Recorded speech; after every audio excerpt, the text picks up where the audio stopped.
Well, hello, welcome back to Ethereal Enigma. Before we start the video, like and subscribe.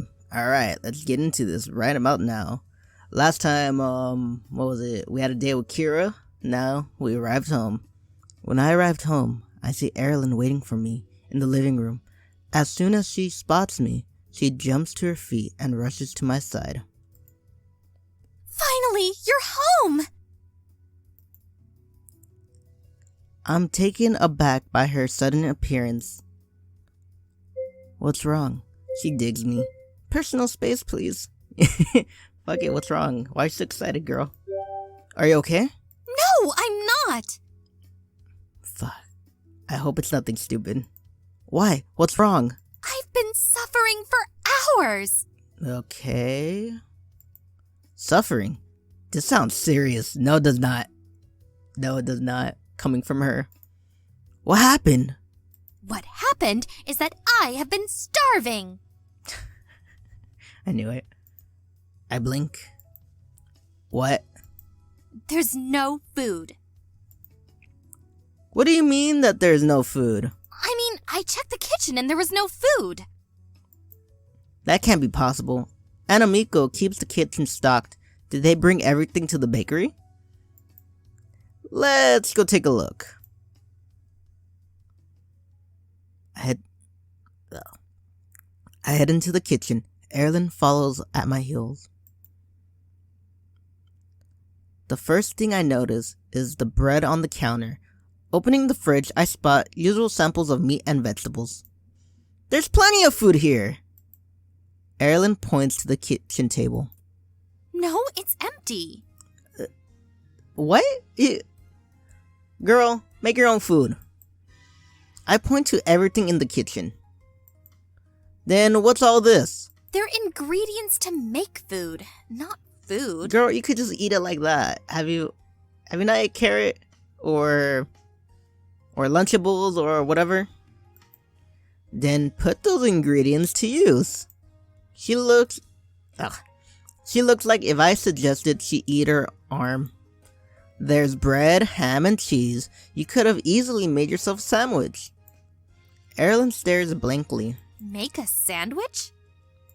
Yes, a sandwich. You know, bread and all that. She continues to stare at me, considering her own reaction to the sandwich we ate at the other morning. I have a strong feeling I know the answer to the question I'm about to ask. Have you ever made a sandwich before? Of course not. It's easy. All you do is grab the bread, make sure you add any condiments to it, grab your filling, layer them on top. Hold on. What's so hard about that? What's so hard? What?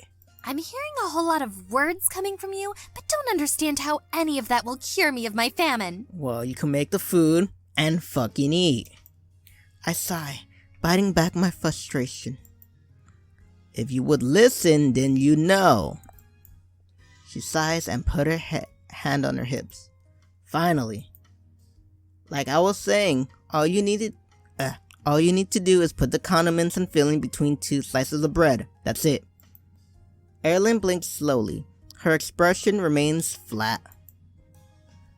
You know what? You're gonna learn today. You're gonna fucking learn. I don't care if she really don't understand what I'm saying or if she's pretending. She's gonna have to make a sandwich herself. No, you don't want to? I shrug. I guess you aren't hungry after all. Her eyes widen. I haven't eaten all day. Well, I told you how to make a sandwich. You should try making one. I cross my arms, remaining firm in my choice. She looks away and flicks her hair in response. Yes, well, it sounds easy enough. If the simple common folk can do it, then I certainly can as well. Damn. Great. She looks awkwardly at the ingredients. Maybe she really does need more help than that. You know what? All this talking about sandwiches make me hungry too. I think I'll make one for myself. Just as long as it doesn't interfere with my royal sandwich.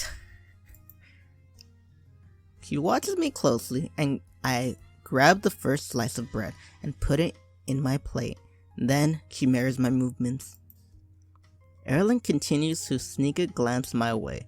I pretend as if I don't notice, but slow down so she can follow how I build my sandwich. As she starts to get a hang of things, I see a smile grow on her face. She watches me spread mayo on one slice of bread and looks curious at the condiment, dipping some on a spoon so she can taste it, and her face lights up. After adding the last slice of bread, she beams proudly at her creation. See, it was simple, just as I expected. And look how magnificent it is! She glances over at my sandwich. Yours looks acceptable, but doesn't even compare to the sheer perfection that is mine. Oh yeah? Yeah? I bet mine's tastes better than you, alright? Shit. Looks is just one part of it. Taste is more important. Erilynn's smile becomes smug. Oh, I'm not worried about it. I know that mine will taste fantastic. Okay, how? Oh yeah? I made sure of it by adding a secret ingredient. What ingredient? Mayonnaise! I blink. There's not a secret. I added mayo too. Yes, but only on one slice of bread. I added 2 layers of mayo on both slices of bread. Guys, I don't know shit about mayo, but does it make it better? I don't know. Comment down below. Because shit. This guy added one on one slice, this girl added on 2. I don't know which one's better. Alright? I don't put mayo. I don't like mayo. Never have as a kid. Don't now. If having just a little mayo makes it delicious, then having extra mayo will make it extra delicious. Probably not. It's like adding extra ketchup to shit. Like, a little bit's good, but if you add more, it doesn't taste as good. I don't think that's how it works. She flips her hair, her smug smile still in place. I wouldn't expect a mere peasant like you to understand. Full of confidence, she holds her sandwich and takes a big bite. Immediately, she freezes. Her eyes grow wide and her smile drops. With great difficulty, she swallows the mouthful. It's delicious. Dude, that's your girl when she first swallows your cum. It's delicious, baby.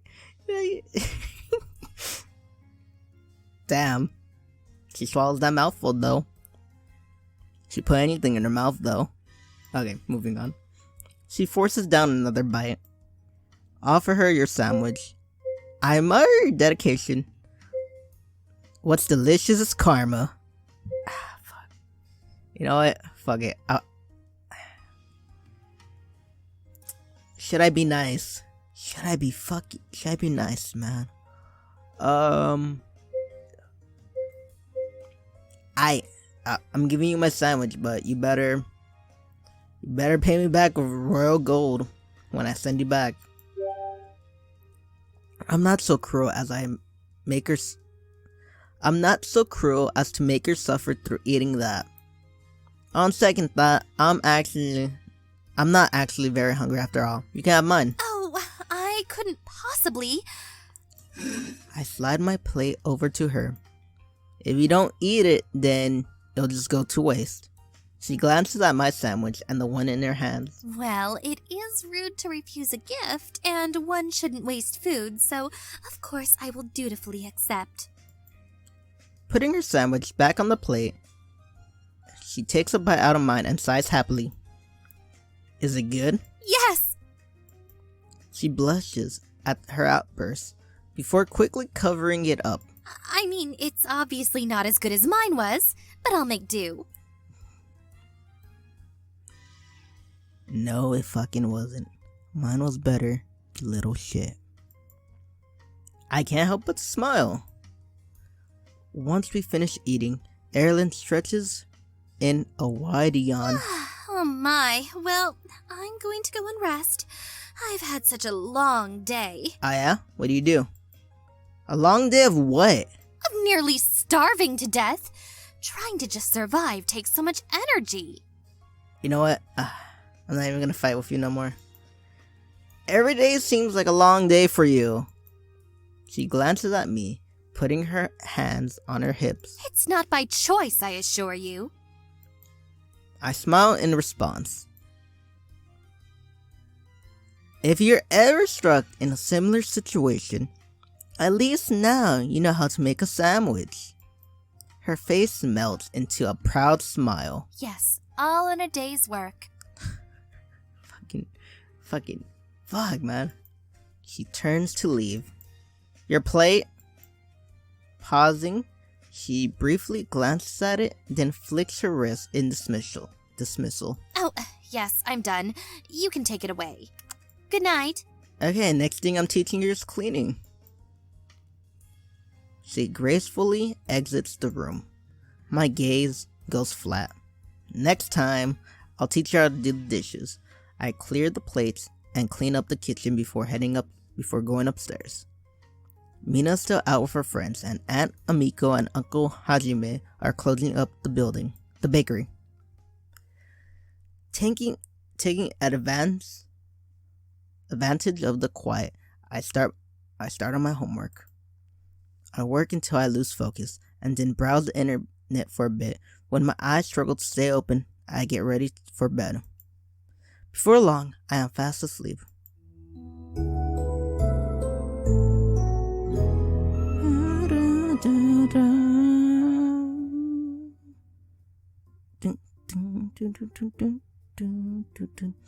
The sun shines through my window, burning away the fog of sleep.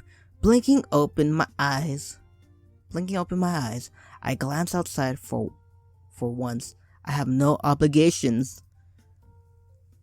The thought energizes me as I get ready for the day. Both Mina and Erilynn's doors are closed. That is fine with me. I could use a quiet morning. Fuck, I don't know what that beeping is. I think I have Discord open. Hold on. Wait one bit. This will take me a second.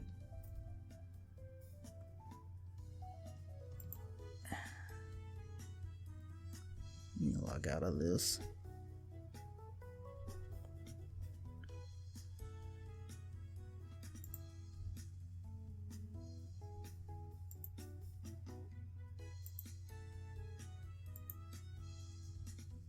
Alright.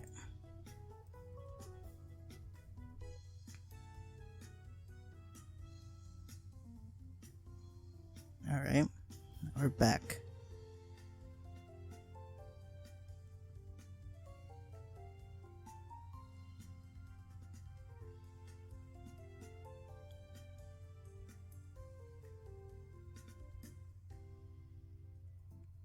Alright. The thought energizes me as I get ready for this day. Both Mina and Erilynn's doors are closed. That is fine with me. I could use a quiet morning. After freshening up, I head downstairs to grab a bite to eat. There's a load of custard bread on the table with a piece already torn off. That must mean Mina is awake. She loves the stuff. I catch the savory smell of meat and see the steamer. Uncle Hajime must have prepared meat buns for us too. After eating, I clean up and relax in the living room when the doorbell rings. The ring of the doorbell surprises me. I'm not expecting anyone. I wonder who it is. When I open the door, I'm greeted by Kosei's smiling face. My man! Aren't you glad it's the weekend? I have the day off, so I thought I'd swing by. But look at his outfit. This guy is fucking fresh. Look at this shit. Hey, come on in. He barely waits for me to step aside before he lets himself in, kicking his shoes off in the process. Feel like doing anything in particular today? Where should we go? I can't help but to notice Kosei's choice of outfit. While his clothes are clean, they are showing a few signs of wear and tear. Most importantly, they are a few decades out of fashion. None of that is surprising. Kosei has his vintage style for as long as I've known him. That doesn't mean that I stopped noticing it though. Vintage is in. Everyone has their own styles. To a party like it's 1999. I'm not gonna lie, everyone has their own styles. You know what I mean? Like shit. Me, I got 3 shirts that are like basically the same. You know what I mean? No logos, no nothing.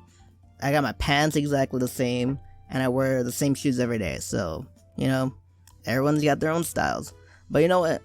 Since he's a bro, I gotta compliment his outfit though. I nod approvingly. A lot of people don't understand how to wear older clothes, but Kosei's outfit actually goes well together. It really captures the style of the era. You're rocking that vintage look. Kosei breaks into a broad grin. Exactly! I'm glad to have a fellow fashionista who understands that these clothes are not outdated. In fact, they're more in now than ever. It's true. Shopping at the thrift store is just becoming just as popular as going to designer brand stores. Somehow his smile shines even brighter. I'm glad to hear you say that! But to answer your question, I don't have anywhere in mind. What about you? Kosei shakes his head. Not particularly. We can stay in instead. I'm all about relaxation. That works with me. No, that works for me. We can play something on the console. Yeah, man, it's been a while since I got to demolish you in Crash Bros. PixelFade, I understand, but you're just throwing in too many references, alright? Just chill a bit, you know? First it was Kingdom Hearts and now Smash Bros. Come on.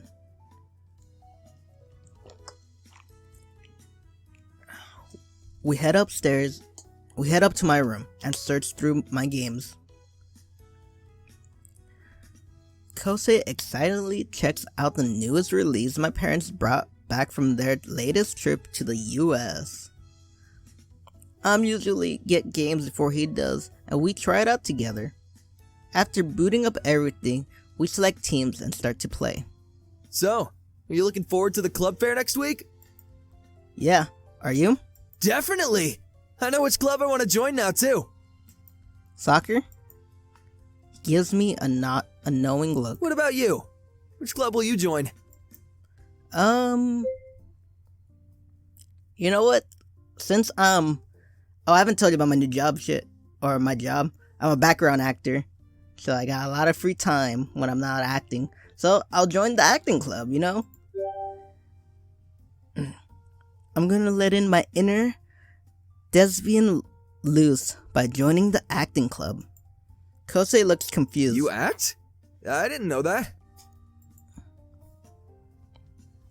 Of course, you get to kiss the girls. Not yet.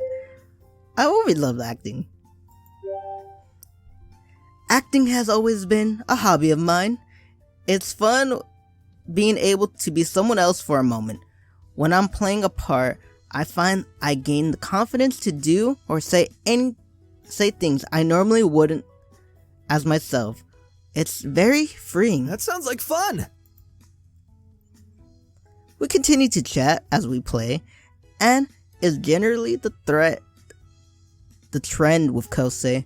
The more into the game we get, the quieter he becomes. Soon we're both getting into competitive spirit as we play against each other. Suddenly, a knock on the door interrupts us. Who is it?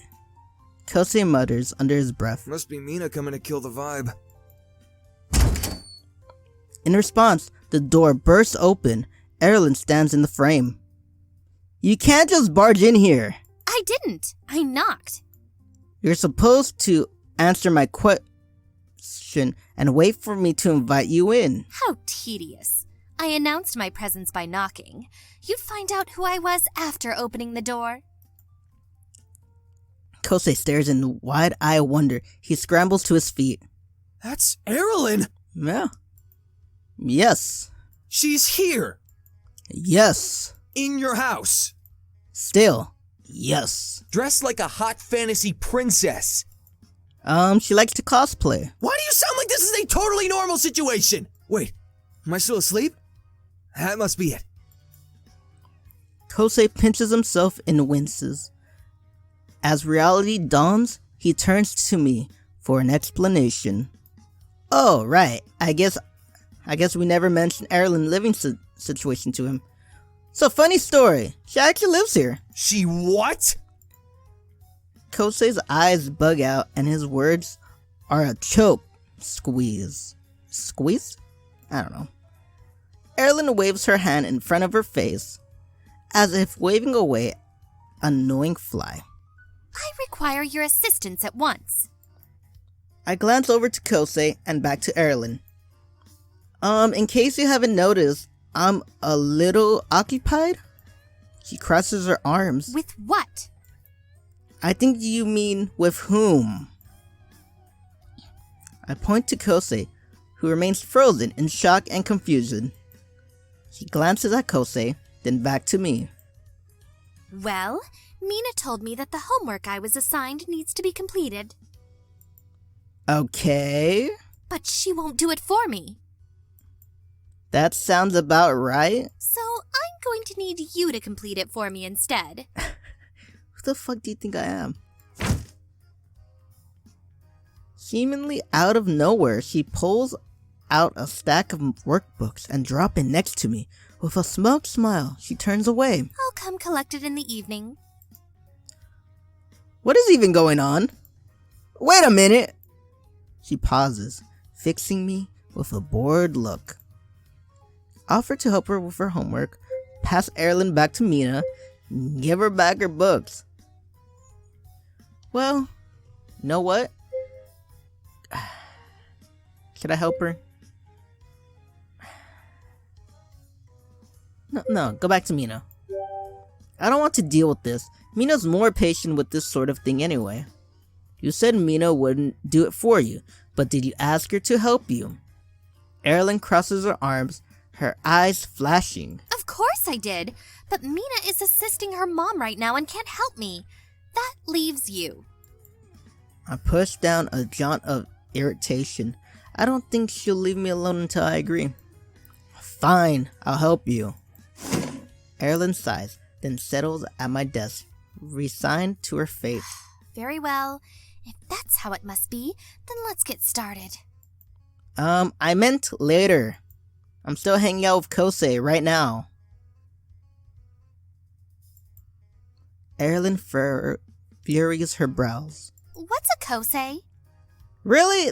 This is like the fourth, whatever, time. Shit. At the mention of his name, Kosei awakens from his stupor. He jumps up. Me, Erilynn? I'm a Kosei! I'm Kosei! I'm a Kosei!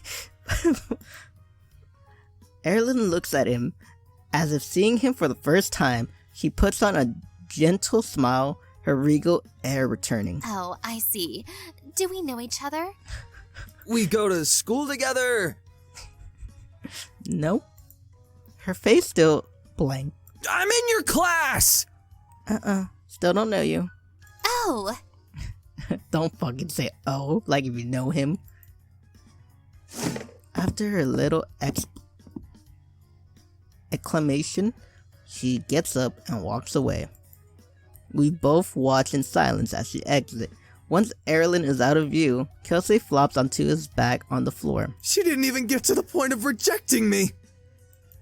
Well, at least your expectations are in line. He clutches at his heart. That comment would have hurt if I wasn't already dead.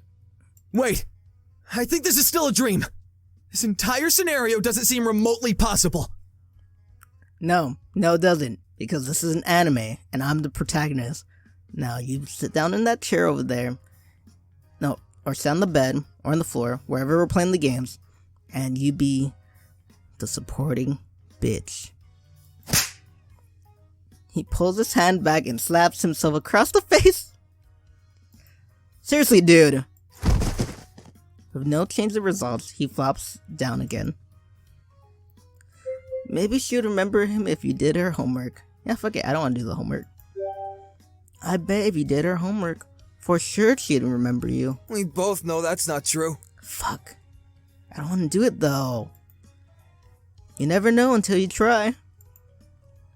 Kosei listening flops his head onto the side and stares at me. Yeah, okay. What have I done to deserve such cruelty? How can I be so unmemorable? I'm pretty confident that you're not the problem in this case. But my words fall on deaf ears as Kosei lets out another long groan. Footsteps echo in the hallway, which is immediately followed by a breathless Mina. She pops her head into the doorway. Are you okay, cuz? I heard a thud, and then a loud... She pauses when she sees Kosei on the floor. Straightening back up, the concern melts off her face. Oh, it's just Kosei. So she cares about me, and Kosei's like, oh. What the fuck? Get the fuck out of here. Look at her face like, this fucking retard. Just as quickly, she turns away. ... Well, that was record timing. Maybe the hilarity of the situation will pull Kosei out of his mood. Hey, Kosei. He continues to stare at the ceiling. Yeah. You see? You seem to be pretty proficient at repelling women today. Ree! The fuck? Kosei finally sits up. His face is grave as he returns to his feet. I need to go home, man. Why? What's wrong? Kosei shakes his head. I need to do some introspection or something and reevaluate my life. Or we could just keep gaming. Shakes his head again. No, not even video games can fix this. I'll see you later. Kosei shuffles out of the room. I follow him to the front door and send him off, trying my best to encourage him. He'll be fine. I'm sure of it. Well, I'm pretty sure of it. Anyway, with Kosei having a 10th life crisis and Mina at work, I have some free time. Who should I hang out with? Alright, I'm gonna end it here because this is gonna be like my longest video ever. So, you know what to do. Like, subscribe, and you know what? Leave a comment. What would you do if you were Kosei? Would you just, you know what I mean, accept defeat? Or would he come back more confident than ever? Alright. Well, this is awkward. Well then, bye-bye.